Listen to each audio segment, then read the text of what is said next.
जंगल का रहस्यमयी खजाना। घने और रहस्यमयी जंगल के किनारे बसे एक छोटे से गांव में आरव नाम का एक जिज्ञासु लड़का रहता था। उसे पुरानी कहानियां और नक्शे इकट्ठा करने का शौक था। एक दिन उसे अपने दादाजी की पुरानी संदूक में रखा हुआ एक फटा पुराना खजाने का नक्शा मिला। नक्शे पर लिखा था, जो साहस करेगा वही खजाना पाएगा। आरव ने अपने दो दोस्तों मीरा और कबीर को यह बात बताई। तीनों ने तय किया कि वे इस खजाने की खोज पर निकलेंगे।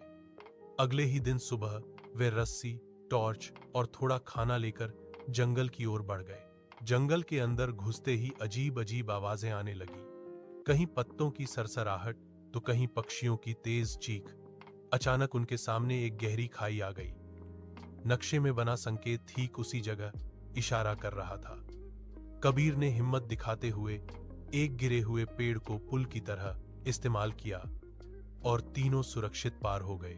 आगे बढ़ने पर उन्हें एक पत्थर की गुफा मिली, जिसके बाहर एक पहेली खुदी हुई थी। सूरज जहां डूबे वहीं रास्ता खुले। मीरा ने समझदारी से सोचा और सूर्यास्त की दिशा में दीवार पर हाथ लगाया। अचानक एक गुप्त दरवाजा खुल गया।